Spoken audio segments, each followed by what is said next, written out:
नाशिक जिल्ह्यातलं नांदगाव खुर्द नावाचं छोटंसं गाव. दिवाळी जवळ आली होती. प्रत्येक घरात रांगोळ्या, दिव्यांची तयारी, गोडधोड, सुगंध.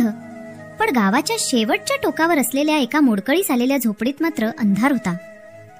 त्या झोपडीत राहायचं शरद मोरेचं कुटुंब. बायको मंगला, 2 लहान मुलं गणेश आणि चिंटू आणि वृद्ध आई कुसुमताई. घराची अवस्था एवढी बिकट की भिंतीवरची चुन्याची थरं सोलून पडली होती. चुलीवर धुरानं काळे झालेलं छप्पर आणि भांड्यात फक्त पाण्याचा आवाज. शरद रोज पहाटे उठायचा. कामाच्या शोधात गावभर फिरायचा, पण कुठं काम नव्हतं. पावसाने शेतं उद्ध्वस्त झाली आणि शेतकऱ्यांकडे स्वतःचं पीक वाचवणं अवघड झालं होतं. शरदच्या चेहऱ्यावर थकवा होता, पण मनात एकच काळजी, मुलं उपाशी झोपू नयेत.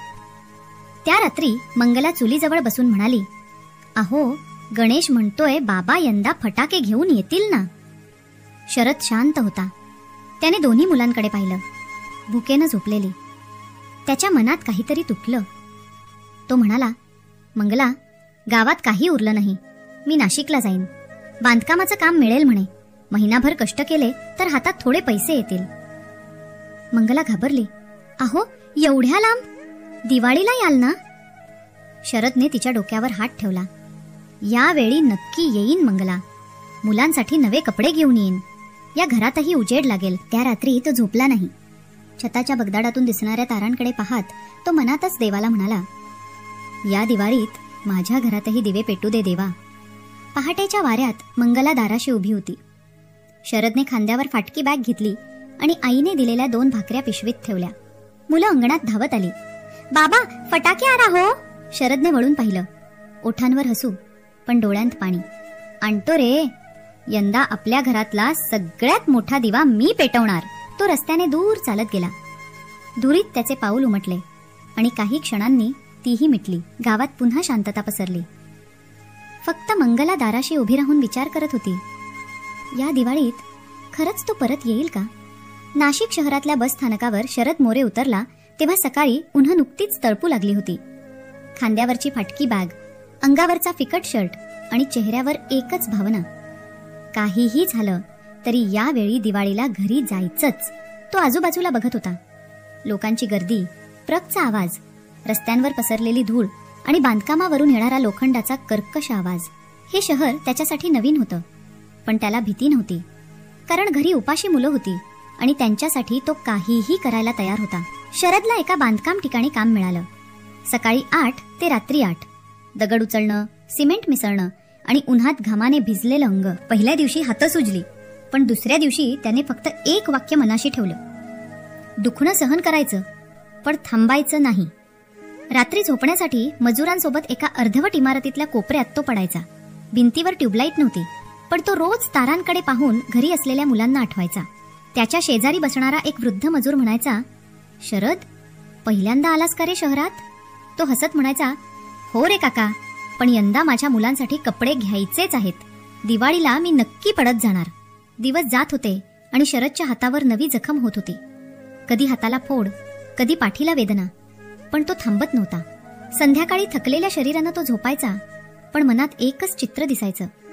गावातला छोटा गणेश हसत, बाबा, फटाके आणले का, असं विचारतोय. कधी कधी त्याला स्वतःच्याच श्वासांचा आवाज ऐकू यायचा.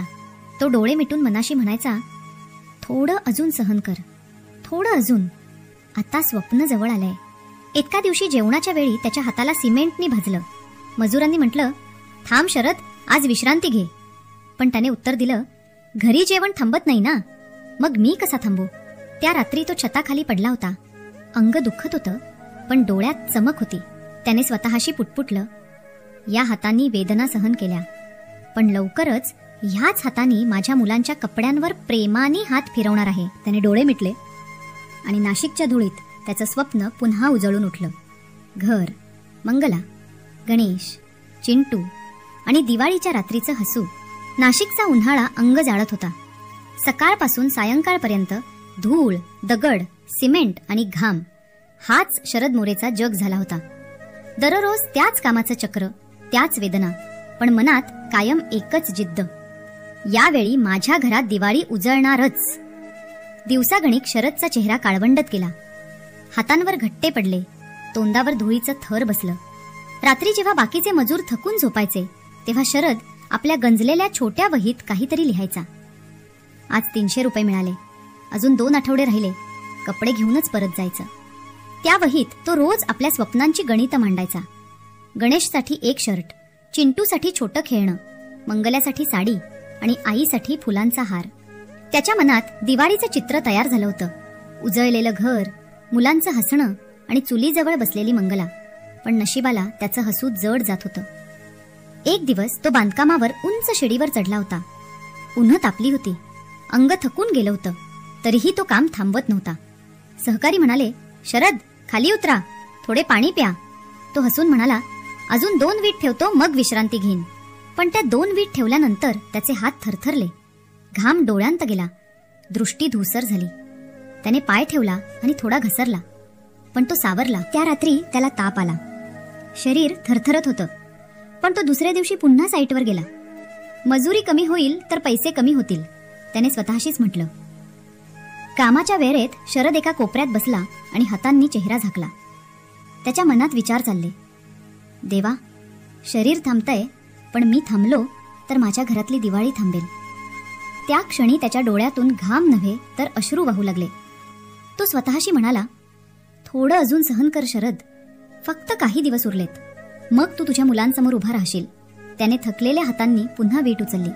तो आता माणूस राहिला नव्हता, तो एका वचनासाठी झगडणारा बाप झाला होता. वातावरण होतं. घराघरात फुलांचे तोरण, कंदील, लाडू, चिवडा, प्रत्येकाच्या चेहऱ्यावर उत्साह. पण गणपतच्या घरात मात्र शांतता होती. मंगला रोज संध्याकाळी अंगणात उभी राहायची, डोळे रस्त्याकडे लावून. आज तरी गणपतीचा फोन येईल का, ती मनात म्हणायची. विजय बापासाठी मातीचा छोटा दिवा बनवत होता. आई, बाबा आले की ह्याच दिव्याने आपण पहिला प्रकाश करूया, असं म्हणताना त्याच्या डोळ्यांत चमक होती. मात्र त्या दिव्याचं तेल संपायच्या आधीच आशेचा प्रकाशही मंदावला. दुसऱ्या दिवशी सकाळी गावातल्या एका माणसाने बातमी आणली, गणपत ज्या साईटवर काम करतो तिथं अपघात झाला म्हणे. 2 मजूर खाली पडले. मंगळाच्या हातातलं पाणी ओतणं थांबलं. तिच्या ओठांवर शब्द आले नाहीत. घरभर एक विचित्र शांतता पसरली. छोट्या पायलनं विचारलं, आई, बाबा घरी येतील ना दिवाळीत?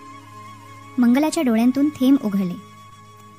हो ग, येतील, पण कधी हे देवच जाणे. त्या रात्री गावात दिवाळीच्या फटाक्यांचा आवाज घुमत होता, पण गणपताच्या घरात मात्र काळोख होता. विजयने ठेवलेला तो मातीचा दिवा पेटवण्याआधीच विझला होता आणि त्या विझलेल्या दिव्याबरोबरच एका बापाचं स्वप्नही कायमचं काळोखात हरवलं होतं. दिवाळीची रात्र होती. संपूर्ण बोरगाव उजळून निघालं होतं. घराघरात दिवे, रस्त्यांवर फटाके, गोड धुळींचा गंध. पण गणपत धोरेचं घर अंधारात हरवलं होतं. मंगला अंगणात उभी, हातात विजयानं बनवलेला छोटासा मातीचा दिवा धरून होती. डोळ्यांत आशेचा कणा होता, पण मनात भीती. विजय आणि पायल डोळे मोठे करून तिला विचारत होते, आई, बाबा आले ना? शेवटी गावातली बातमी आली, गणपत अपघातात. साईटवरचं हादरलेलं बांधकाम खाली पडल्यामुळे त्याचा जीव गेला. मंगला पाय जमिनीवर सळसळून खाली पडले. विजय रडत हात धरला. पायल डोकं अंगावर झुकवलं. ती रात्री एकटं रडत बसली, डोळे पाणावलेले, हातात दिवा विझलेला. गावातले इतर लोक सगळं पाहत होते, पण या घरातल्या काळोखात कुणीही उरलं नाही. त्या दिवशी समजलं, काही स्वप्न पूर्ण होणार नाहीत, काही वचन अधुरं राहतात. गणपत जो दिवाळीला आपल्या मुलांसाठी उजेड घेऊन येऊ इच्छित होता, त्याचा दिवा अखेर काळोख